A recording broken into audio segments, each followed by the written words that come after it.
사사기 13장 1절에서 7절까지 교독하겠습니다. 이스라엘 자손이 다시 여호와의 목전에 악을 행하였으므로 여호와께서 그들을 40년 동안 블레셋 사람의 손에 넘겨주시니라. 소라 땅에 단 지파의 가족 중에 마누아라는 이름하는 자가 있더라. 그의 아내가 임신하지 못하므로 출산하지 못하더니 여호와의 사자가 그 여인에게 나타나서 그에게 이르시되 보라, 네가 본래 임신하지 못하므로 출산하지 못하였으나 이제 임신하여 아들을 낳으리니 그러므로 너는 삼가 포도주와 독주를 마시지 말며 어떤 부정한 것도 먹지 말지니라. 보라, 내가 임신하여 아들을 낳으리니 그의 머리 위에 삭도를 대지 말라. 이 아이는 태에서 나옴으로부터 하나님께 바쳐진 나실인이 됨이라. 그가 블레셋 사람의 손에서 이스라엘을 구원하기 시작하리라 하시니 이에 그 여인이 가서 그의 남편에게 말하여 이르되 하나님의 사람이 내게 오셨는데 그의 모습이 하나님의 사자의 용모 같아서 심히 두려움으로 어디서부터 왔는지를 내가 묻지 못하였고 그도 자기 이름을 내게 이르지 아니하였으며 그가 내게 이르기를 보라, 네가 임신하여 아들을 낳으리니 이제 포도주와 독주를 마시지 말며 어떤 부정한 것도 먹지 말라. 이 아이는 태에서부터 그가 죽는 날까지 하나님께 바쳐진 나실인이 됨이라 하더이다 하니라.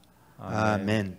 희망의 하나님이라는 제목으로 말씀 전하겠습니다. 어릴 때 주일학교에서 가장 많이 들은 이야기는 다윗과 골리앗 이야기, 또 삼손 이야기, 그리고 요나가 큰 물고기 뱃속에 들어갔다가 나오는 이야기, 이런 거라고 생각이 듭니다. 아마 교회에서 더 많이 가르친 측면이 있는지 모르지만 그런 것보다는 기억이 많이 나는 거죠. 어릴 때의 호기심을 자극하는 그런 이야기이기 때문이기도 합니다. 삼손을 소재로 한 희곡도 많고 여러 가지가 많은데요. 희곡으로 유명한 작품은 신라권으로 유명한 밀턴이 고뇌하는 삼손이라고 하는 것을 썼습니다. 니콜라 예비치라는 사람은 사슬의 메인 삼손이라는 희곡도 썼습니다. 삼손을 소재로 해서 그림도 많이 그렸습니다. 렘브란트도 삼손의 결혼 등등을 그렸고 또 음악도 굉장히 많습니다. 핸델이나 루빈 골드마크나 니콜라스 나보코프가 삼손을 주제로 해서 곡을 남겼습니다. 연극도 많고 뮤지컬도 많고 우리나라에도 삼손과 들릴라 해가지고 뮤지컬도 아마 몇 번 했을 겁니다. 발레도 있습니다. 이 삼손의 이야기는 헐리우드에 흥행 요소를 다 갖추고 있습니다. 폭력이 있고 로맨스가 있고 배신과 복수 이런 게 다 있습니다. 그런데 이 삼손의 이야기를 그 의미를 제대로 이해하고 있는 사람은 많지 않은 것 같습니다. 그러니까 삼손 이야기는 절대 영웅의 이야기가 아닙니다.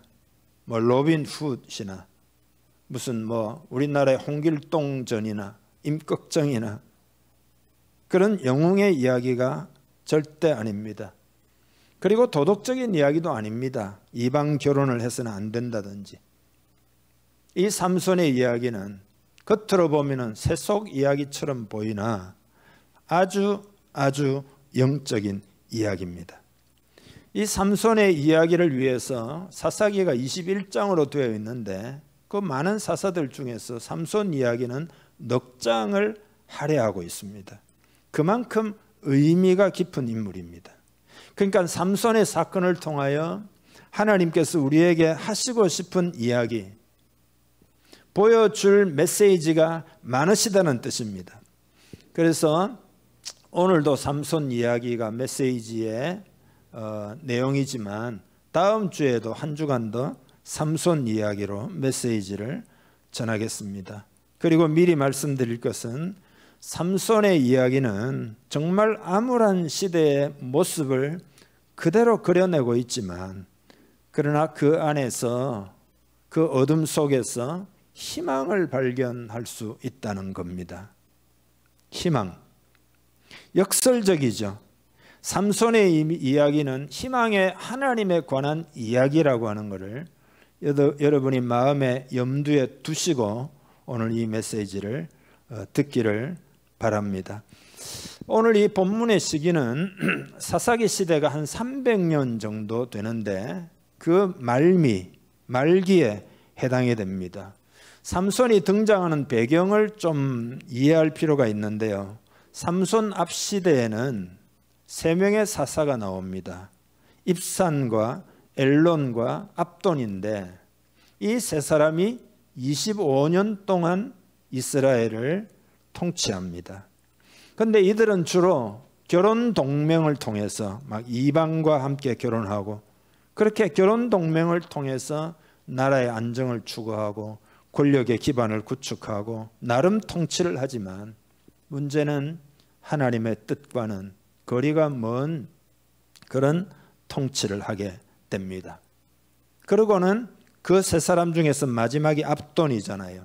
그 압돈이 죽고 난 다음의 이야기가 오늘 본문 13장이 되겠습니다. 1절에 보면 이스라엘 자손이 다시 여호와의 목전에 악을 행하였으므로 여호와께서 그들을 40년 동안 블레셋 사람의 손에 넘겨주시니라. 여러분, 그들이 다시 여호와의 목전에 악을 행했다. 여호와의 목전에 악을 행했다. 이건 뭐죠? 여호와께서 보시기에 악을 행했다. 이 말이죠. 이 표현은 의미가 굉장히 큽니다. 왜냐하면 이스라엘 백성 자신들이 보기에는 그 악을 행하는 것이 아니라고 하는 의미가 그 속에 들어 있습니다. 하나님이 보시기에는 악인데 그들이 스스로 자기들을 볼 때는 뭐 괜찮은데 그렇게 악하다고 생각하지 않았다는 이야기예요. 별로 문제가 안 된다라고 생각한 거란 말이죠. 여러분, 우리가 이제 진리에 깨어 있지 않으면은 영적으로 무뎌집니다. 죄라고 하는 것은 기본적으로 속이는 성향을 가지고 있습니다. 그러니까 이스라엘은 그들의 눈이나 그들의 인식으로는 그들이 별 잘못한 것이 없다라고 하는 무딘 가운데서 생활하고 있었다.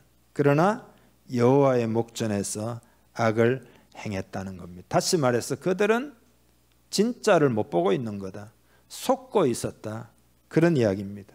그러니까 하나님과 인격적으로 단절이 되어 있었고 하나님의 뜻을 거절하고 있었지만 그거를 모르고 있었다 이 말이죠. 모르고 있었고 그것이 얼마나 지금 심각한 상황인지에 대하여 잘 깨닫지 못하고 있었다. 그런 이야기입니다. 하나님을 떠나는 증거가 뭐냐? 그건 죄에 대한 감각이 둔해지는 겁니다. 반면에 내가 하나님을 인격적으로 만나고 있다는 증거가 뭐냐? 그거는 영적인 감각이 민감해지는 겁니다. 그래서 내가 깨어 있어야 되겠구나. 하나님께서 이러한 것을 원하시는구나. 내가 더욱 새로워져야 되겠구나. 이렇게 마음에 민감함이 있다면 하나님과 지금 만나고 있는 겁니다. 그래서 하나님 만나면은 민감하니까 애통이 나오게 됩니다.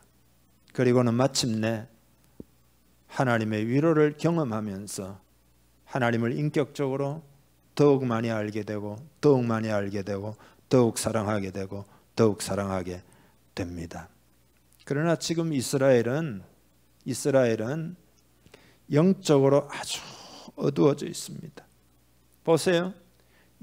블레셋의 압제 아래에 있지만은 이제는 문제의식도 없어요. 그냥 당연한 것으로 생각하고 블레셋의 압제에 굴종하고 지금 살아가고 있는 겁니다. 이제 이런 가운데서 마노아라고 하는 사람이 등장합니다. 소라 땅에 거주하는 단 지파 사람인데 사사기를 읽은 사람들은 알겠지만 단 지파는 그 희망이 없는 지파예요.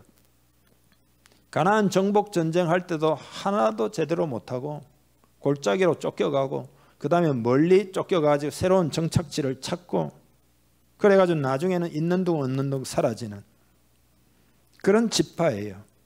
하지만 그 희망 없는 지파 가운데서 희망의 빛이 비치기 시작한 거죠. 그러니까 가장 가망이 없는 그곳에서부터 하나님이 일을 시작하시는 것을 볼 수가 있습니다. 마누아의 아내가 나오는데요, 이름은 모릅니다. 다만 잉태하지 못했다. 소위 불임 여성이었다. 그런데 여러분, 이 불임이라고 하는 단어는 이스라엘의 상황을 보여주는 단어예요. 이스라엘은 영적으로 지금 불임 상태예요. 어떤 생명도 내어놓지 못하는 아무 능력이 없는 그런 상태였다는 겁니다. 왜냐하면 이들은 지금 자포자기하고 블레셋의 압제를 당연한 것으로 그냥 생각하고 이제는 구원받고자 하는 열망마저 없는 겁니다. 여러분, 사사기 요 13장 앞으로 가보면은 당장 우리가 발견할 수 있는데 뭐냐 하면 이스라엘이 어려움을 겪을 때면은 너무 괴로우니까 여호와 앞에 부르짖었더라, 여호와 앞에 부르짖었더라 이렇게 부르짖잖아요. 하지만 지금 상황은 그것보다 훨씬 심각해요. 자포자기 상태예요. 그래서 그냥 블레셋에 예속되어 가지고 섞여 가지고 굴종하면서 지금 살아가고 있었던 거죠. 우리는 이 사사기를 읽으면서 정말로 오늘 이 시대를 향한 주님의 음성을 많이 들어야 합니다. 요즘 이제 저는 사사기를 집중해서 읽고 있거든요. 그런데 성령의 음성이 너무 많이 들려요. 너무 많이 들려요. 여러분, 우리가 지금 이 시대에 그냥 이대로 가면 사사기의 말미처럼 될 수 있다는 것을 반드시 깨달아야 합니다. 오늘 이 시대 크리스찬들이.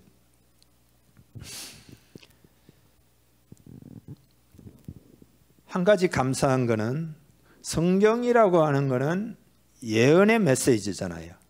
우리의 미래를 알려주고 대비할 수 있게 하잖아요. 그러니까 사사기를 읽으면요, 이 시대를 보게 되고 어떻게 우리가 대비해야 되는지 그 메시지를 받을 수 있어요.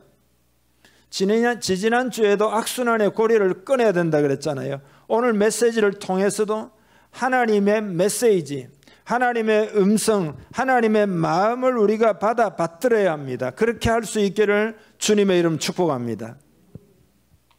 오늘 메시지는 하나님이 희망의 하나님이시다. 이렇게 암울한 시대에 희망을 주시는 하나님, 그 희망의 하나님을 우리는 만날 수가 있습니다. 아무튼 다시 돌아와서 지금 이스라엘은 영적으로 자포자기 상태, 체념한 상태입니다. 그러니까 삼손 시대는 성경을 읽어보면 여호와께 부르짖었더라 이런 표현이 어디에도 보이지를 않습니다. 그러니까 이제는 아무리 고통이 찾아와도 하나님을 찾지 않을 만큼 이스라엘의 상태가 심각했다. 지금은 느끼지도 못한다. 그 앞에는 여호와께 부르짖었다 그랬는데 여기는 부르짖지도 않는다. 우리가 여러분 사사기의 사이클이라고 해서 지난주에도 말씀드렸잖아요. 죄가 있고 고통이 따르면은 그 다음에는 여호와께 부르짖었더라 이렇게 나올 법한데 그런 기대를 가지는 독자들은 삼손 이야기를 읽을 때는 큰 실망에 빠지게 될 겁니다. 부르짖음의 소리가 들리지를 않습니다. 15장에 보면 이 시대의 어두움을 단편적으로 보여주는 사건이 있어요. 블레셋이 유다 변경에 나타나가지고 이스라엘 백성들에게 삼손을 갖다가 우리들에게 넘겨달라 막 윽박질러요. 유다인들이 뭔 말이냐 이렇게 나와야 되는데 3,000명을 풀어가지고 삼손을 잡으려고 삼손에게 온 겁니다. 그리고 이렇게 이야기해요. 너는 블레셋 사람이 우리를 관할하는 줄을 알지 못하느냐? 네가 어찌하여 우리에게 이같이 행하였느냐? 뭔 뜻이죠? 왜 자꾸 사고를 쳐가지고 블레셋에 지금 우리가 예속되어 있는데 그 심기를 건드려가지고 계속 상황을 어렵게 만드느냐, 그런 거예요. 네가 자꾸 문제를 만들기 때문에 우리가 괴로움을 당하는 것이 아니냐? 블레셋에 대항해서 단 한 명도 일어나지 않던 유다인들이 자기 동족 사사 삼손을 붙잡기 위해서는 3,000명이 지금 동원이 된 거란 말이죠. 블레셋과 싸우기는커녕 삼손을 잡아가지고 문제를 일으키니까 블레셋에게 갖다 바치겠다는 이야기예요. 여러분, 이것이 얼마나 심각하며 얼마나 이게 굴종이냐 이 말이죠. 비유컨대 이런 거죠. 일제시대에 한국 사람들이 다 일어나가지고 애국자들이면 다 문제를 일으키니까 잡아가지고 일본에다가 순사 일본 경찰에다가 넘겨주는 꼴이 아니냐 이 말이죠. 진짜 나라를 위하여 애쓰고 수고하는 사람들은 예를 들어 별 수단과 방법을 안 가리고 괴롭히는, 만약에 그런 시대라고 한다면 이거 삼손 시대 아닙니까?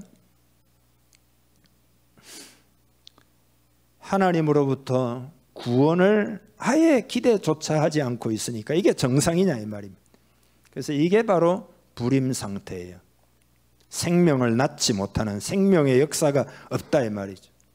계시록에 보면 사대 교회에 관한 이야기가 나오잖아요. 주님이 이렇게 말씀하셔요. 네가 살았다는 이름은 가졌으나 죽은 자로다. 이름은 살았다 하지만은 실제로는 죽었다. 그러니까 여러분, 체념하는 거 있잖아요. 체념하는 거.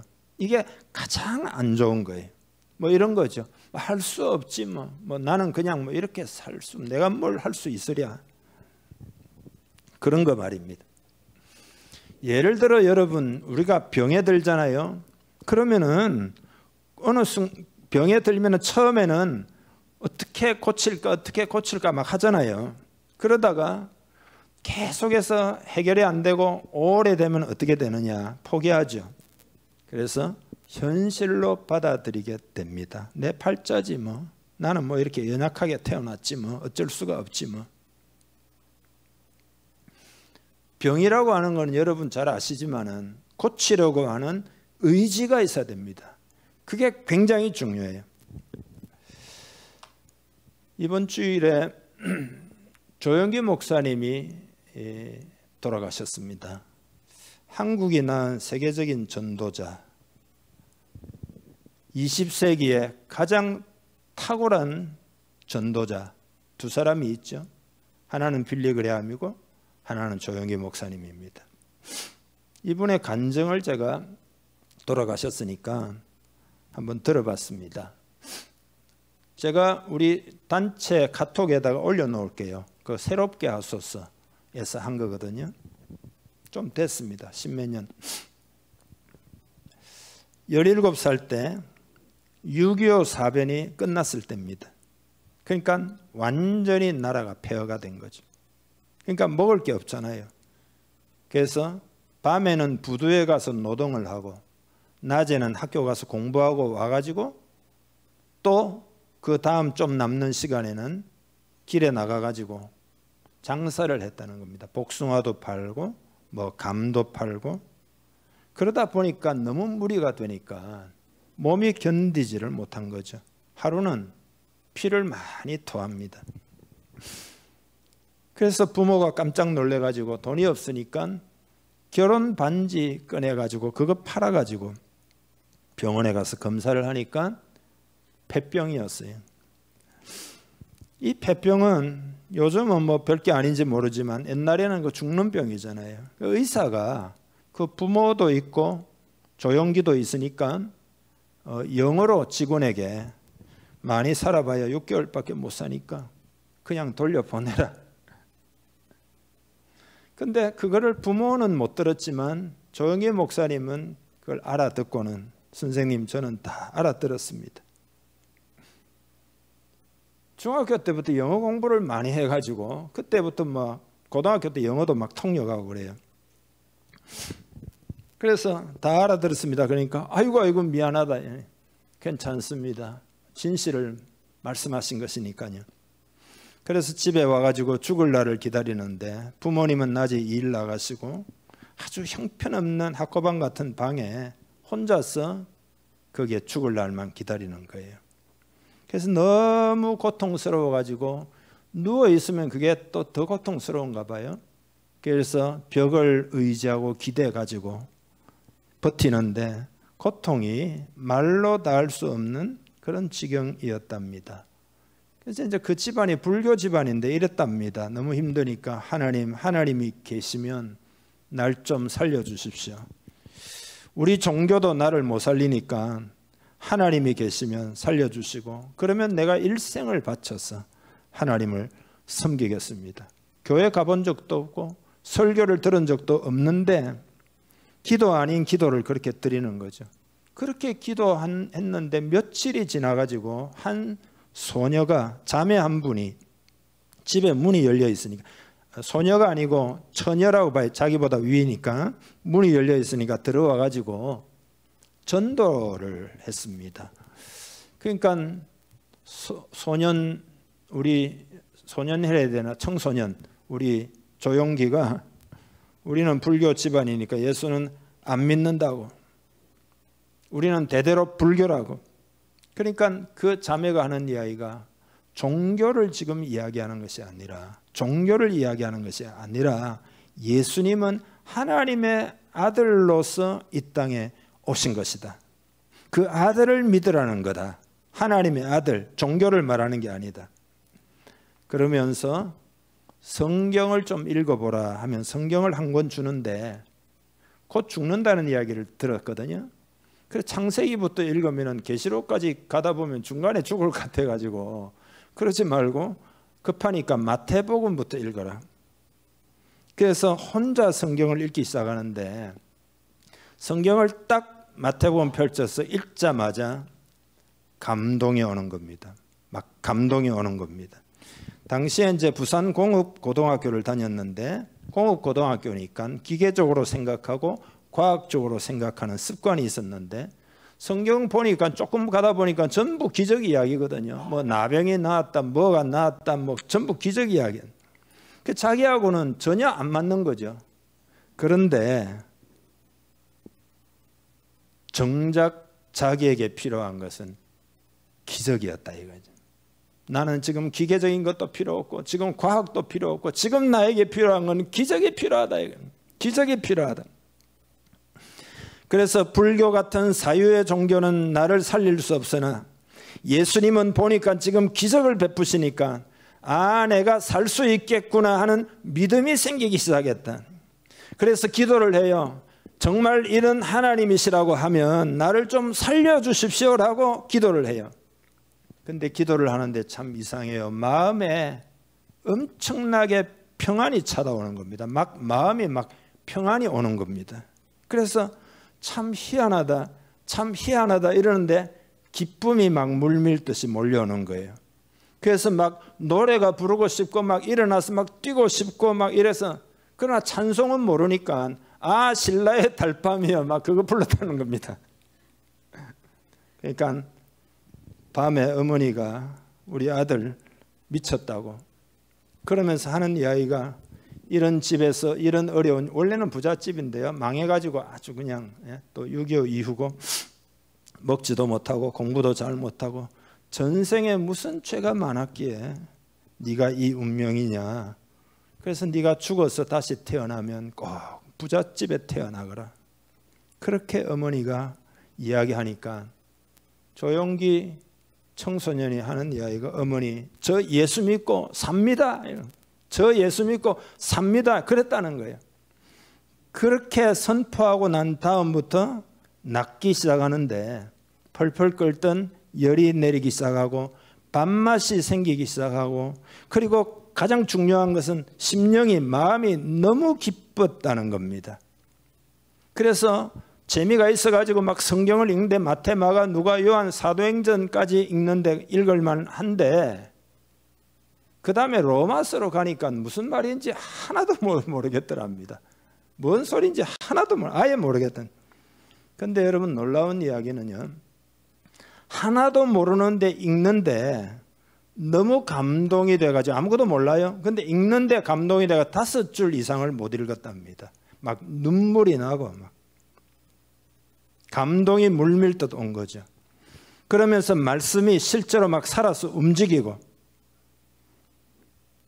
그래서 여러분 조영기 목사님이 그때 살아난 겁니다. 이게 뭐냐? 체념하지 않고 잘 모르는 하나님이지만 하나님을 찾은 결과입니다.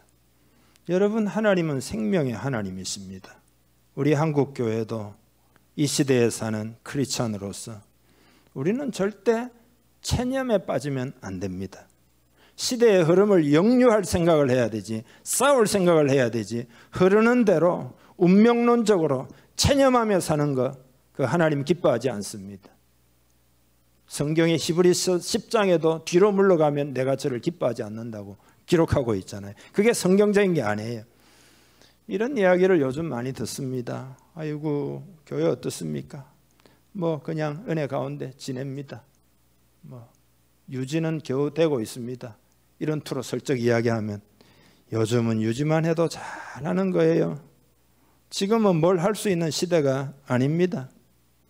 그리고 지금 뭐 우리가 할 수 있는 일은 없잖아요. 등등의 말을 하는데 여러분, 우리는 그런 말을 하지 말아야 합니다.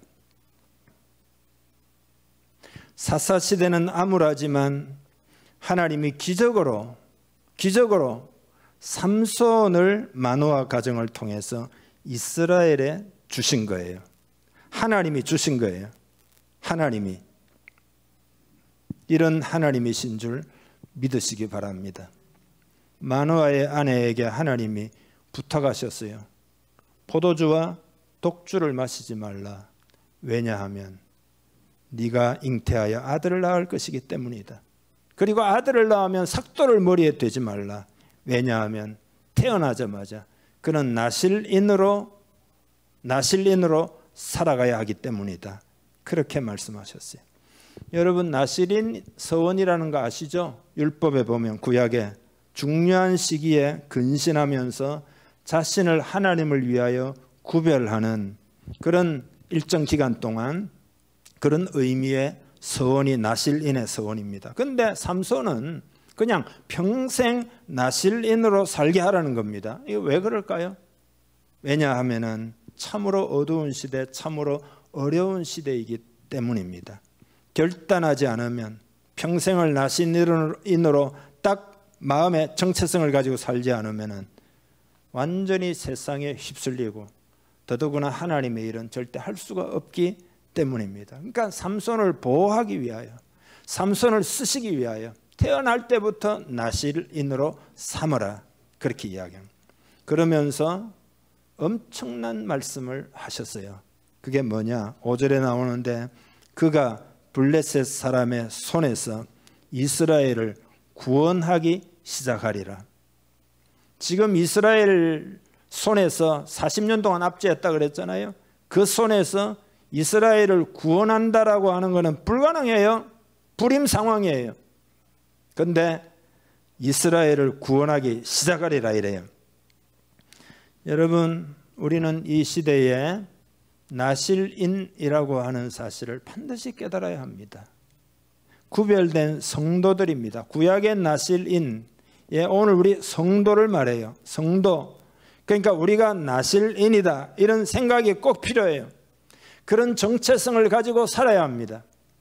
추석 되면은 여러분 보세요. 썩은 복숭아하고 신선한 복숭아하고 두 개를 이제 두 가지를 섞어 놓으면은 복숭아가 신선해집니까? 더 썩습니까? 더 썩어버리죠. 섞이지 말아야 됩니다. 성도의 정체성, 사명자의 정체성을 가지고 살아야 됩니다. 하나님이 생각하는 것보다 나를 더 기준을 낮게 잡고 낮은 영적 자존감을 가지고 그렇게 살지 않아야 합니다. 우리가 부부가 집에서 지원이 위해서 기도하고 지형이 위해서도 기도하고 하는데, 지원이 위해서 기도하는데 하나님이 지원이가 영적 자존감에 올라가도록 기도하라. 하나님이 쓰시려고 하는 것보다 자기 자신은 더 적은 생각을 가지고 있다. 그러니까 그 영적 자존감을 기도해서 세워야 된다. 그래서 그런 기도를 드렸어요. 여러분도 다 마찬가지예요. 하나님이 여러분을 쓰시려는 것보다 더 적은 자존감을 가지고 있을 가능성이 많습니다. 요즘 사람들은 정체성이라는 말을 많이 사용해요. 예를 들어 육체적으로는 완전한 남자인데 여장을 하고 뭐 이렇게 화장도 하고 매니큐어도 칠하고 그런 사람이 있다면 우리는 이런 사람을 정체성에 문제가 있다 이렇게 말을 해요. 한국 사람이 미국 가서 살면 미국 시민권을 얻는데 법적으로는 미국 사람이지만 그러나 어떻습니까? 생김새나 관습이나 사고방식은 여전히 한국 사람이죠. 그러니까 두 정체성을 가지고 사니까 좀 헷갈려요. 확고한 자아 정체성을 가질 필요가 있어요. 우리는 세상에 살기도 하고 하나님 나라 시민이기도 한데, 그래서 확고한 정체성이 필요해요. 나는 누구인가에 대한 분명한 인식을 가져야 됩니다. 정체성이라고 하는 것은 신앙생활에 굉장히 중요해요. 성도는 하나님의 자녀로서의 자기 정체성을 가지고 있어야 됩니다. 나실린이라고 하는 자기 정체성을 가지고 있어야 됩니다. 하나님이 삼손의 아버지와 부모와 언약을 맺잖아요. 그죠? 나실인으로 구별해라. 그리고 포도주, 독주 마시지 말고 머리에 삭도를 대지 말라. 이렇게 하라. 그러면서 그가 이스라엘을 구원하기 시작하리라. 그가 구원자가 될 거다.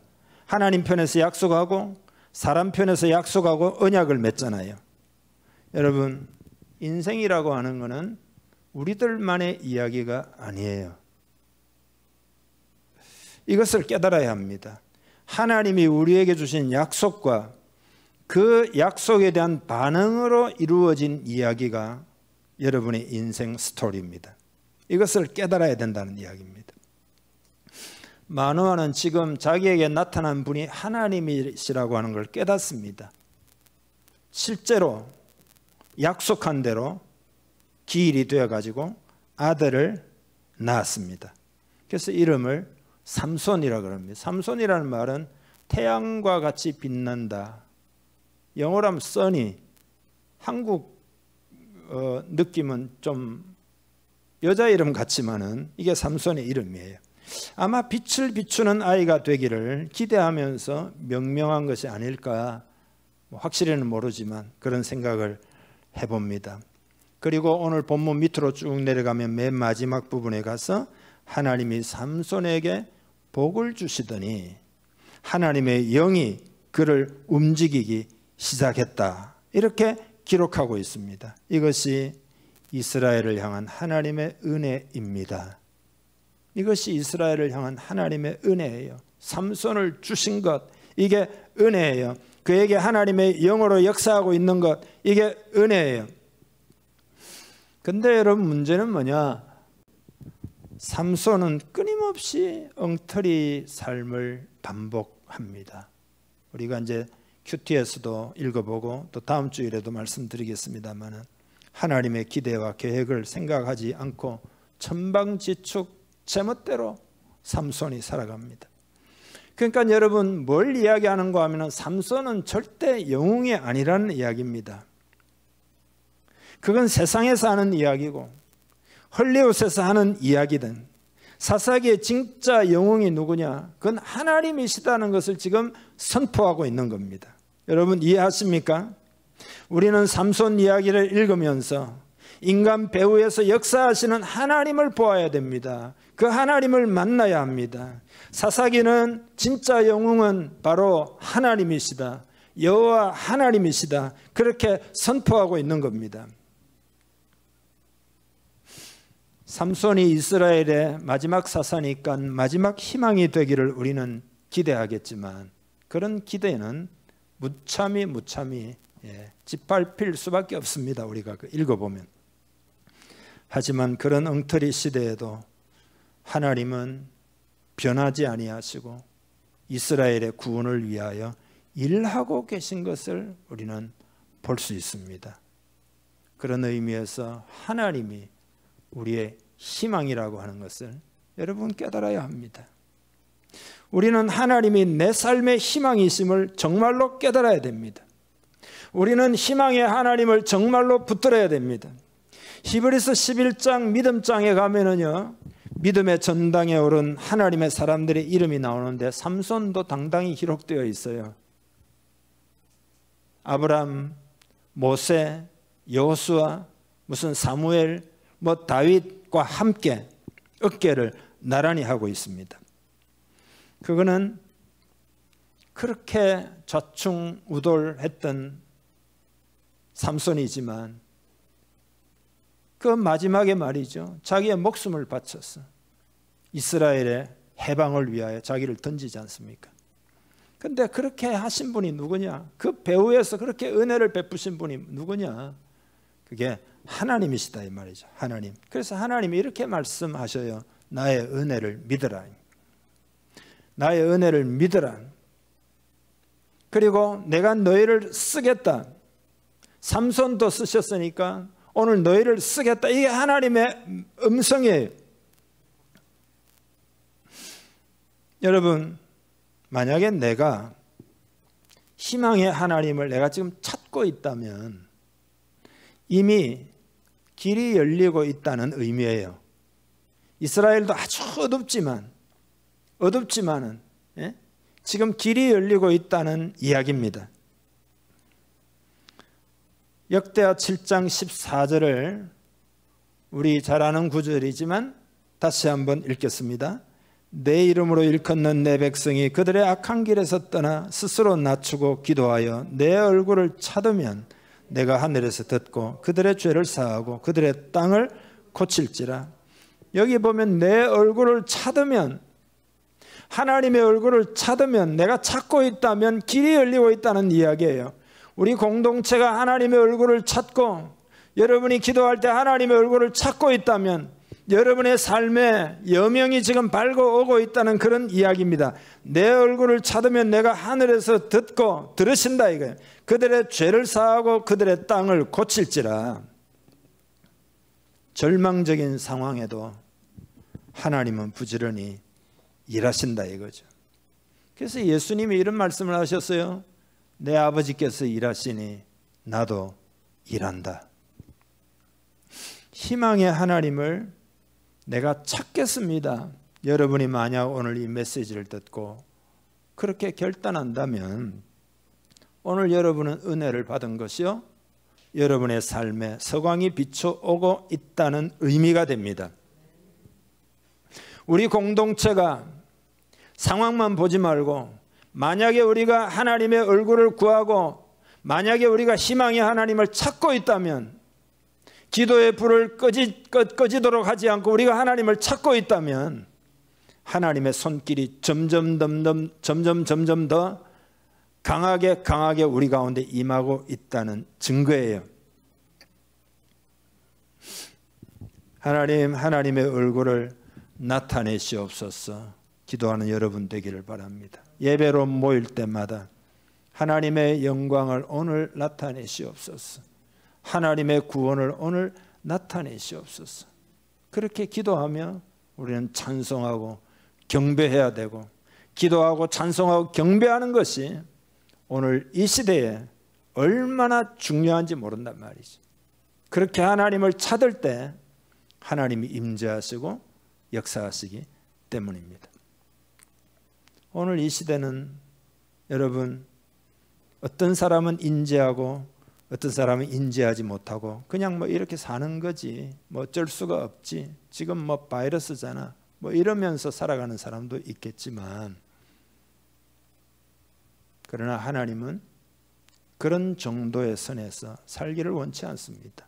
정체성을 찾아가지고 하나님의 얼굴을 찾고 주의 영광의 임재를 구하고 세상이 어떻든지 믿음으로 살고 전진하고 기도하고 하나님을 찬양하고 복음 전하고 헌신하기를 하나님이 원하십니다. 반드시 하나님이 이 시대에 역사하신다는 것을 여러분 마음에 품고 여러분의 영혼을 깨우기를 주님의 이름으로 축복합니다. 기도하겠습니다.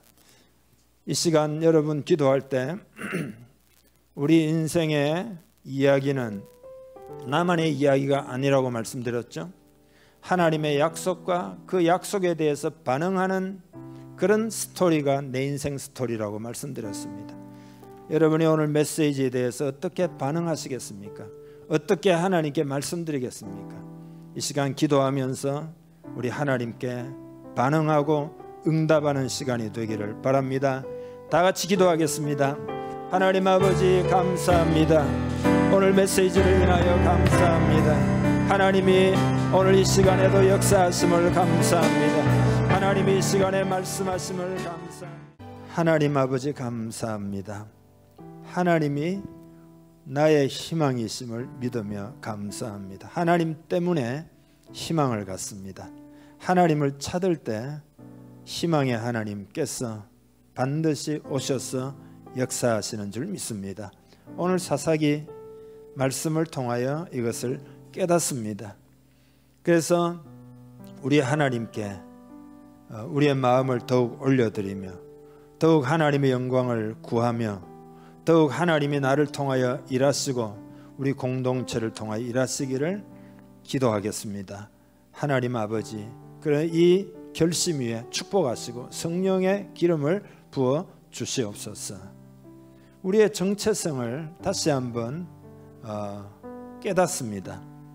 이 땅에 크리스찬으로 부르셔서 하나님의 자녀, 하나님의 일꾼, 나시린과 같은 존재, 하나님 나라를 위한 그런 일꾼으로 부르신 것을 감사합니다.